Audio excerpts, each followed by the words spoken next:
Itsinda rya mbere ry'abarimu 54 bava muri Zimbabwe bari Kigali. Abo baje kwigisha bagenzi babo uburyo bwo gutanga amasomo afite ireme rikemura ibibazo biriho. Icyagize Zimbabwe igihangange mu burezi nuko mu bipimo bareberaho uburezi ubwabo ngo bugeze kuri 5.0.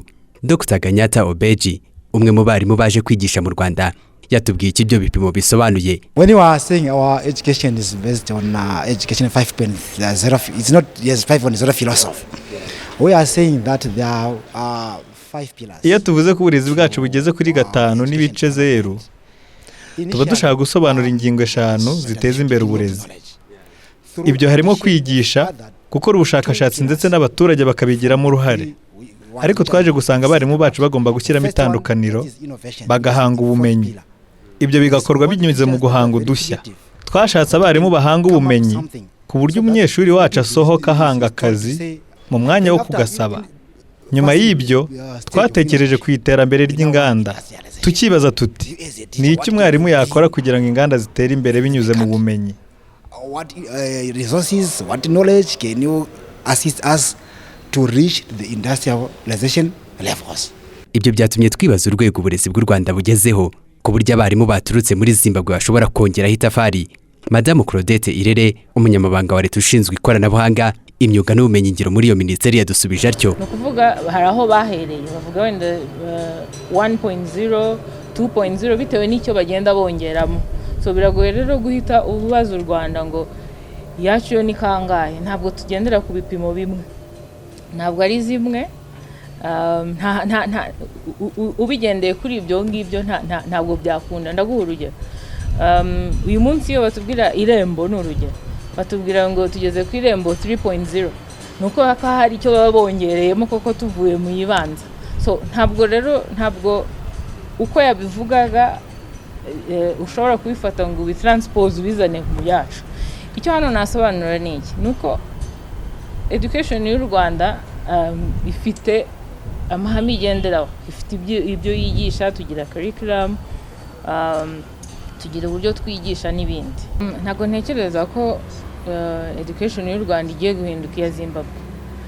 Icyo tugiye gukora ni ukuzana abarimu tekereza ko bize neza kandi bigisha neza, bakaza gufasha abacu kwigisha.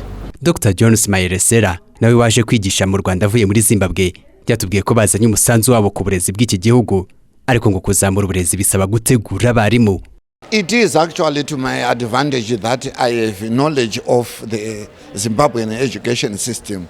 The starting point should be mfite amahirwe akomeye kuba nzi neza byinshi ku iterambere ry'uburezi bwa Zimbabwe. Icya mbere nuko umwarimu agomba guhabwa ubumenyi bwuzuye ndetse n'imyitwarire ituma abasha gukurikiza integanyanyigisho. Ibyo byose mbifite muri uyu mutwe wanjye. Nshobora kugira inama abarimu b'ibyiciro byose uburyo twavugurura imiterere y'uburezi. What teachers or student teachers or their lecturers can do to improve the education system. Guverinoma y'u Rwanda ivuga ko aho barimo bafite amasezerano yo kwigisha mu Rwanda mu gihe cy'imyaka 2, ariko ngo leta irishingira imibereho yabo mu gihe cy'amezi 3, ariko ntibagaragaza ikiguzi leta izajya itanga ku mwarimu ku kwezi kumwe mu gihe cy'imyaka 2 yose bazamara mu Rwanda. Mu gutangira amezi 3 ya mbere birumvikana nibwo bakigera mu Rwanda, igihugu batazi. Leta y'u Rwanda yiyemeje kwishingira aho bazaba baba, bafite imiryango bemerewe kuyizana, ndetse n'abafite muri iyo miryango bifuza akazi bazajya bakurikiza bazajya bakora nk'uko abanyamahanga bakora mu Rwanda, kugira ngo mu gihe kigeze ku myaka 2 nyuma yaho tukaganira niba twongera cyangwa se duhagarika. Twabiganiriyeho kandi umushahara nyirango ni amakuru bwite y'umuntu. Icyo twababwira nuko bari hano kubera ko icyo twabapropose bacyemeye. Ntabwo ari twe tujya kubwira abantu umushahara w'abarimu, ndetse bo bonyine bahisemo kubivugira. Kuri iyi mikoranire y'u Rwanda na Zimbabwe, Professor Charles Manyeruke uhagarariye Zimbabwe mu Rwanda yabwiye TV10 ku mubano w'ibihugu byo muri mu cyerekezo cyiza. Zimbabwe Rwanda, they have excellent relations right now. Imibanire y'u Rwanda na Zimbabwe ni nama kimwe. Ikigezweho no guteza imbere imikoranire y'ubukungu. Kugeza ubu tumaje gushyira imikoro ku musaruro 20. ayo ashingiye ku bucuruzi, ubukerarugendo, uburezi, ubuhinzi, ikoranabuhanga n'ibindi. Abaturage b'ibihugu byombi batangiye gukorana mu buryo bweruye. The Rwandan people and the Zimbabwean people working together. Abo barimu bava muri Zimbabwe bari i Kigali ni uburyo bwo gushyira mu bikorwa amasezerano yashyizweho umukono n'ibihugu byombi ku itariki ya 24 kwa 12/2022. Ibyo byakozwe ku busabe bwa Perezida Paul Kagame bwo ku itariki 29 kwa 9/2021. Icyo gihe Zimbabwe yari yavuze ko ishaka guha u Rwanda ibikoresho byo guteza imbere urwego rw'uburezi, ariko Perezida Paul Kagame yavuze ko bigomba kuza bisanga abarimu ba Zimbabwe mu Rwanda.